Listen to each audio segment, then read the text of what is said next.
Good afternoon to each and everyone, guys. Happy Sunday to all. Nandito tayo ngayon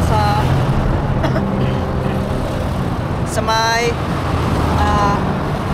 SRP, no? Dito sa tabi ng dagat, yan. Tabi ng dagat. At makikita natin sa likod, nandoon ang Injustar sa likod, okay?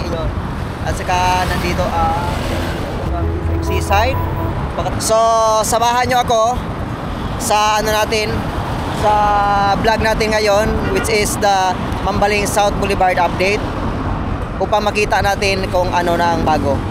Posibleng malaman natin na bago, mga guys, ay ang board file na dagdagan na ng 3. Actually, mga 1 month, mga 3 weeks ago na yan na natapos. Ang problema, hindi tayo nakapag-vlog within mga 1 month, more than 1 month, no? So, ang gawin natin ngayon talaga ay bisitahin natin ang SRP Backroad Concreting Project at saka kasama na ang Mambaling South Boulevard. Okay? So, samahan niyo ko. Let's go! Please be with me to our vlog today. I promise you will learn something new.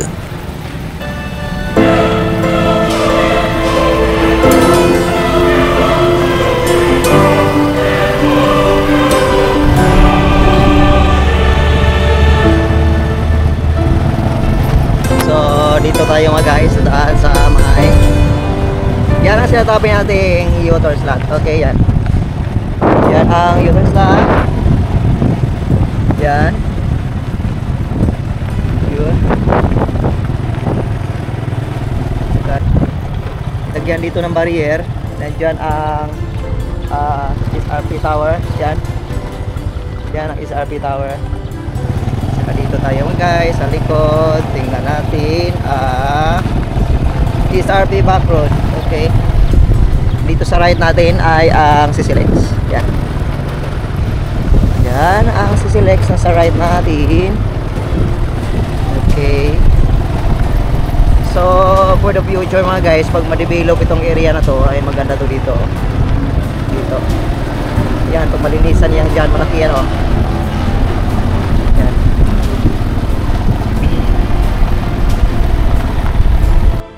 Itong nakikita natin, mga guys, na medyo malapad dito sa right side natin, yan ay old na project.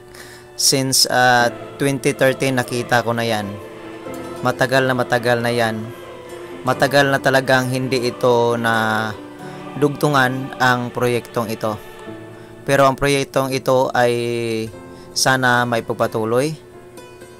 At dito ang karugtong, mga guys, yan sa may barracks, no, dito ang karugtong, at ito ang natapos nila. Yan sa left side, yan tapos na yung mga gutter or canal, at saka dito sa kabila tapos na ang. So mamaya, mga guys, puntahan natin yung Mambaling South Boulevard nandun sa kabila, no.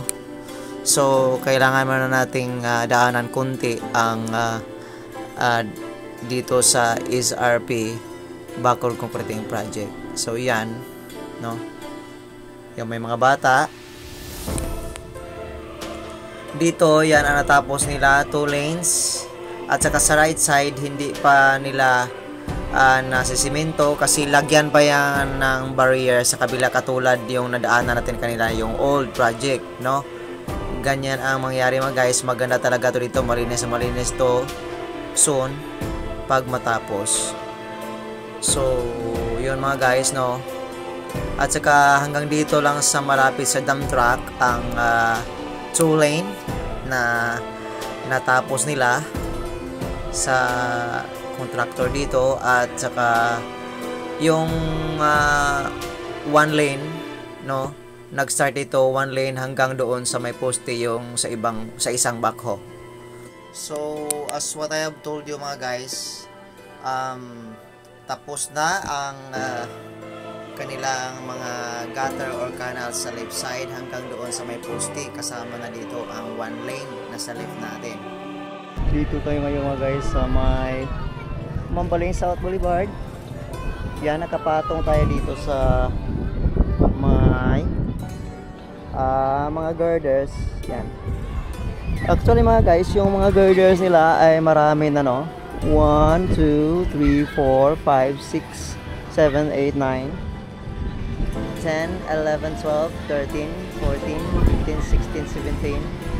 17 girders na mga guys, no? At saka may ano pa doon, dinagdag sila na tatlo na lagayan ng mga girders. So tingnan natin, no?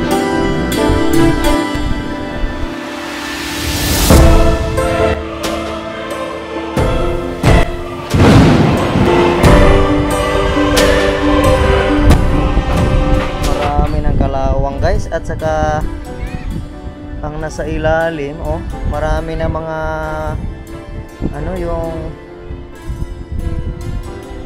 ano yan, yung mga dumi or mga debris, no?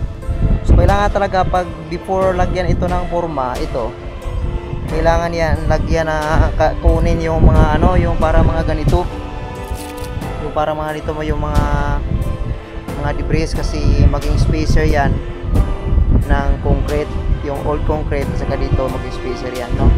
So doon sa kabila may tubig na guys. Ito siya ang panglima na bakal para wood pile. Ito ang panglima kasi tatlo doon, apat, lima, at saka pang-anim yan, no?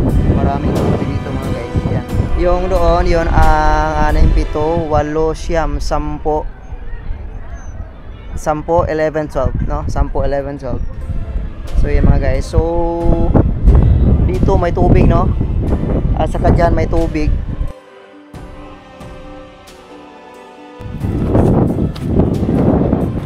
So puntahan natin yung tatlong na dagdag mga guys. So nandito na tayo mga guys sa bagong na-install na yan, ito ang bagong na-install. Okay, ito ang bagong na-install. Noong vlog natin dito pa to, hindi wala pang na-install dito, no? So ang nangyari ngayon, mayroon na sila na-install ng tatlo. Ito na ang pang-last, no? Pang-last, bali may 6 doon, may 6 din dito, no? May 6 dito na ganito, wood pile.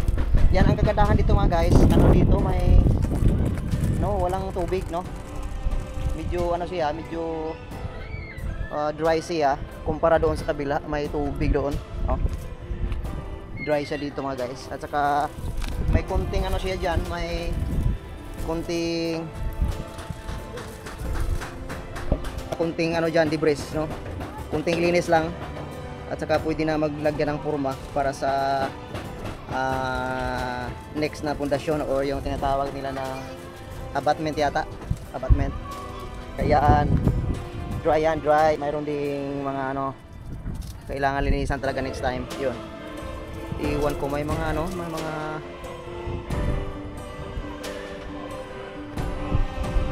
so puntahan natin sa ilalim, i-testing natin yung ano. Okay,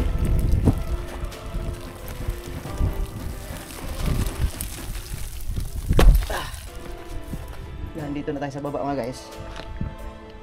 Okay, so check natin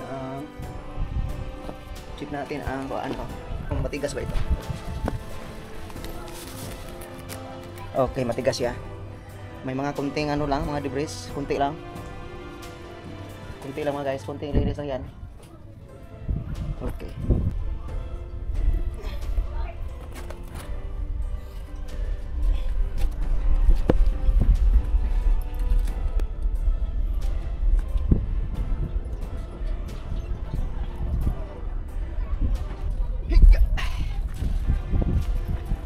so palagay ko itong ginawa nila dito ay para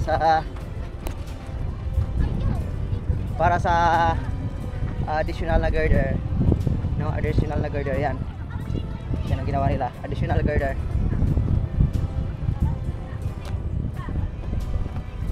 At saka mga guys, doon sa unahan, malapit din sila makaabot doon sa kabila, ang backfilling nila. At saka dito, ito ang bagong ano nila, bagong na material, backfill material.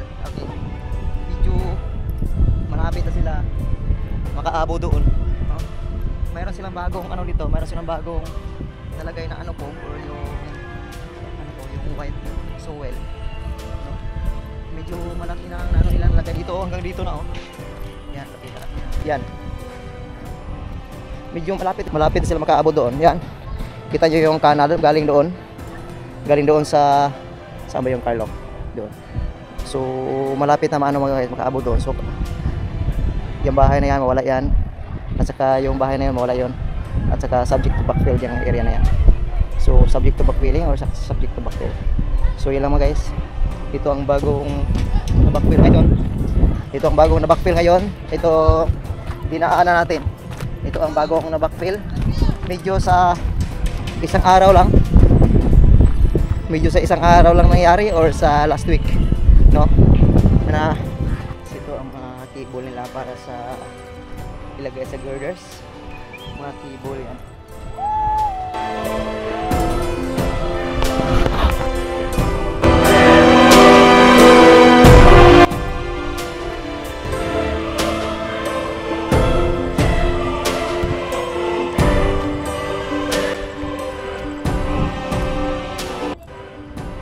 Ha? Blom na eh. So, again mga guys, nadisturbo tayo sa bata. May tumatawag sa akin, no?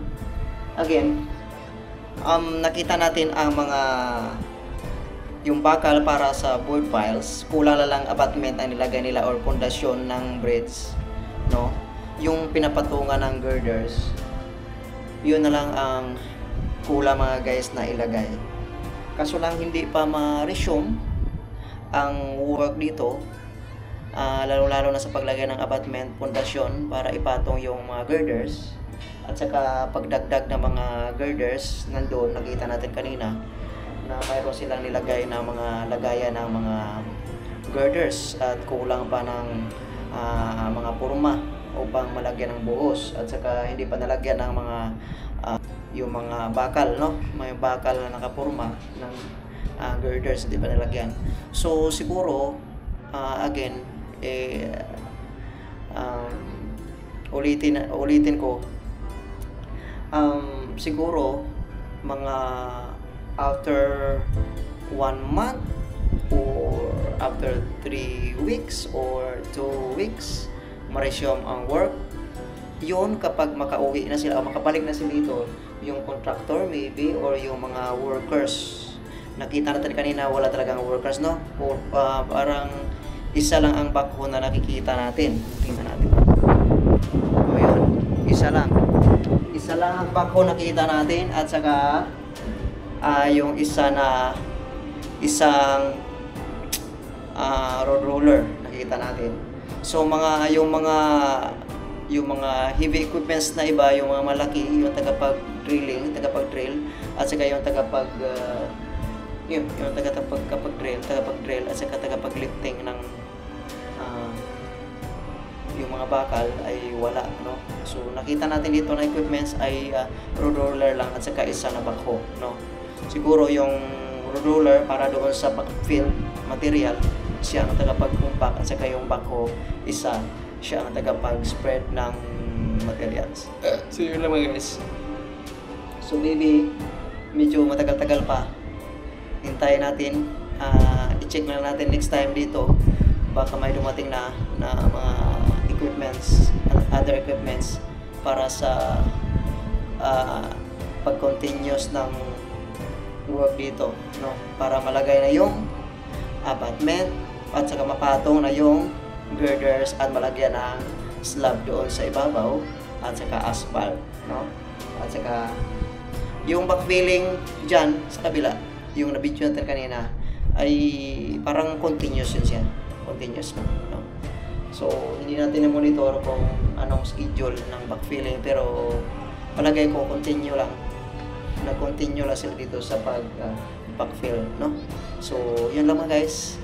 Sa mga gustong makamonitor sa sitwasyon natin dito sa Cebu City, huwag makalimutang mag-subscribe sa YouTube channel natin, Singapore Like Subo.